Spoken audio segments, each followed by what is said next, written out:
Agora eu trago uma apuração do nosso colega Bruno Pinheiro, porque como em outras operações, o governo tem orientado ministros a não comemorarem a prisão de Bolsonaro no primeiro momento, e nas redes sociais dos ministros do governo considerados mais críticos ali, radicais ao bolsonarismo, ainda tem um silêncio sobre toda essa operação. O governo então não quer criar uma imagem de vítima para Bolsonaro e deixar a mensagem de que está tudo correndo dentro do processo legal e é uma responsabilidade da justiça e não da política. Sobre esse assunto, eu gostaria de repercutir, então, com a Deise Ciocari, mas a gente traz agora 11 horas e 2 minutos. Deise, gostaria de trazer com você, então, essa repercussão, né, a respeito dessa orientação por parte do governo.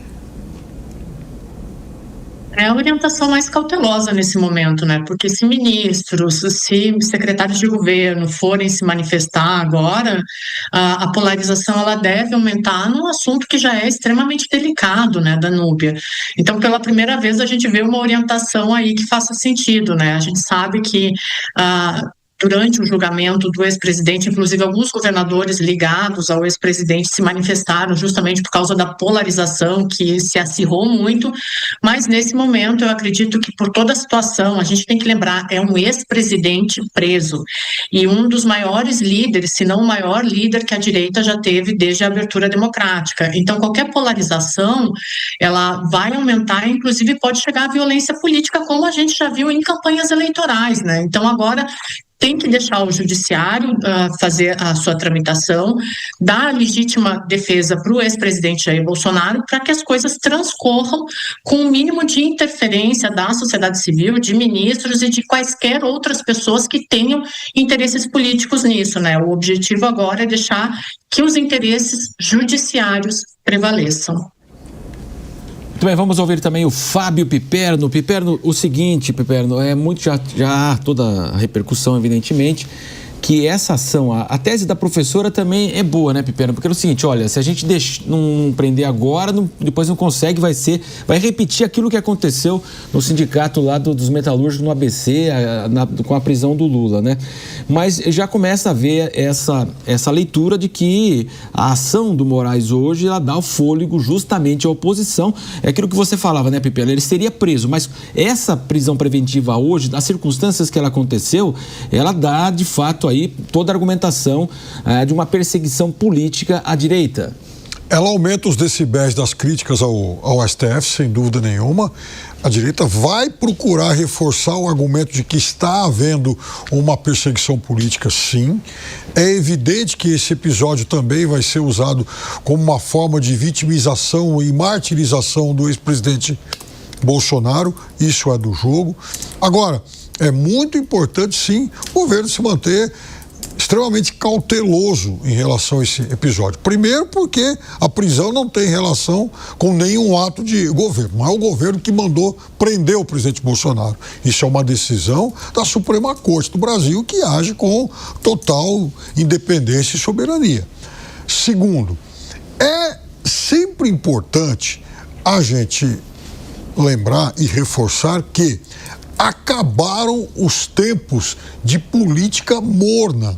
A temperatura, ela se elevou no mundo todo. Não, a polarização não é uma peculiaridade brasileira, não é uma jabuticaba.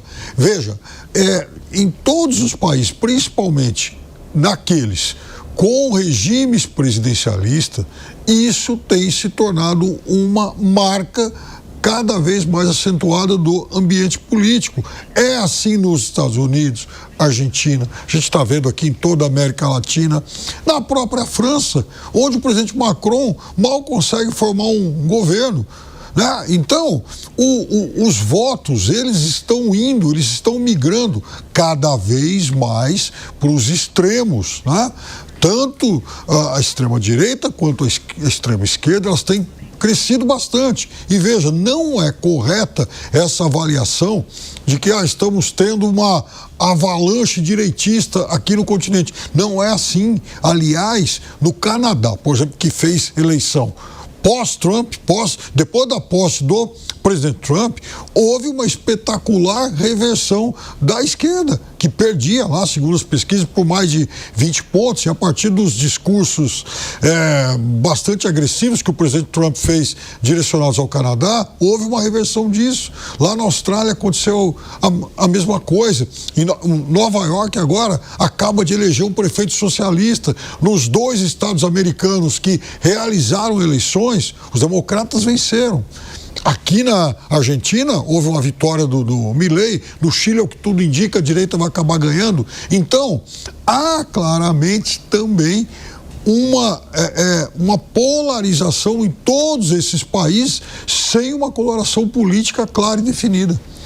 Bom, eu chamo aqui para conversar também a Cássio Miranda. Cássio, a gente tem na nossa página aqui da Jovem Pan News que o Bolsonaro é preso sem definir candidaturas-chave do PL em estados. Isso porque, de acordo com a apuração do Bruno Pinheiro, ele planejava nos próximos dias receber ao menos 16 aliados para acertar as indicações aos legislativos e executivos estaduais. Um impacto, então, essa prisão preventiva, né? Sem dúvida alguma, Danúbia. Nós dissemos, e vale reiterar, independentemente de uma guinada ao centro que a direita tem dado nos últimos tempos, ele ainda é o grande responsável e a grande figura de parcela da direita brasileira. E, obviamente, nós temos que parcela desta direita é muito fiel ao ex-presidente, no sentido de fazer cumprir as suas determinações, independentemente do seu estado de liberdade ou não. Então, obviamente, a sua prisão, neste momento, afeta essas decisões.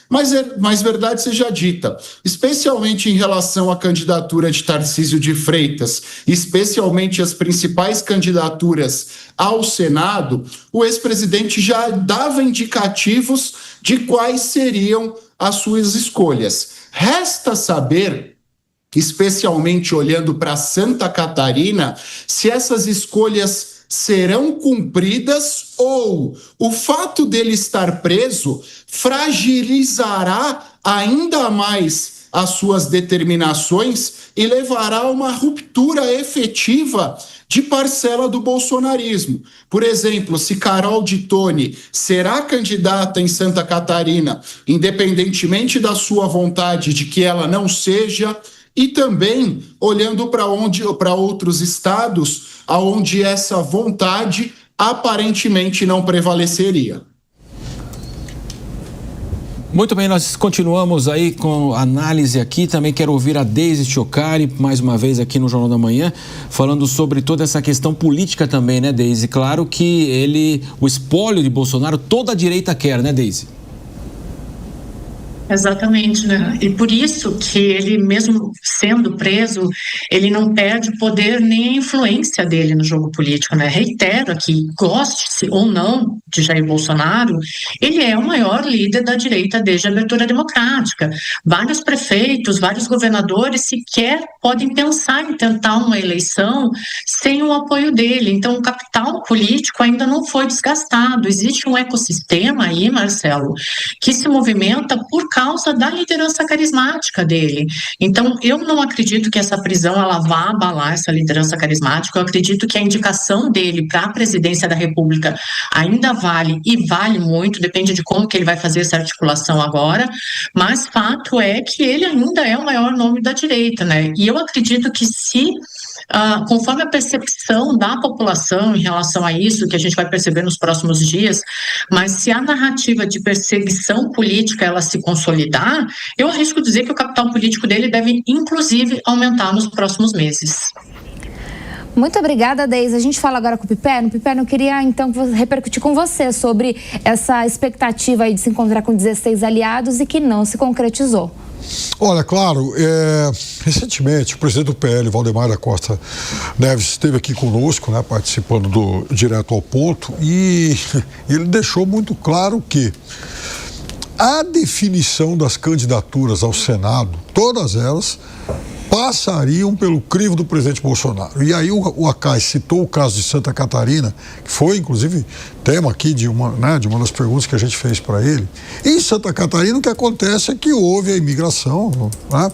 do vereador Carlos Bolsonaro, com a intenção de se candidatar ao Senado por lá e com a bênção, inclusive, do governador Jorginho Melo. Mas o problema é que isso, então, desagradou lá o grupo da deputada federal Carol de Toni, também um nome declaradamente pré-candidato a essa vaga. E o presidente Bolsonaro, segundo nos disse aqui Valdemar, até por uma questão de amizade, fidelidade e reconhecimento aí aos serviços políticos prestados, ele também gostaria que o segundo nome fosse o do atual senador Esperidião Amin. Resultado: sobraria alguém nessa equação. E aí, então, há esse movimento da deputada Carol de Toni, que conversa, inclusive, com o Partido Novo, porque ela bate o pé e vai insistir na candidatura, por sinal, muito bem avaliada nas pesquisas de opinião.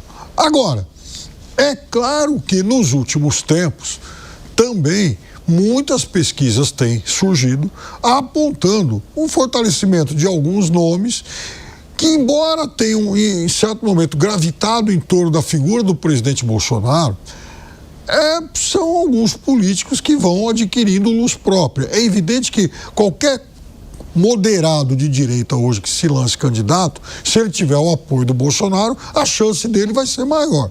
Agora, a questão é saber até que ponto a falta do aval do Bolsonaro pode realmente inviabilizar uma candidatura de direita.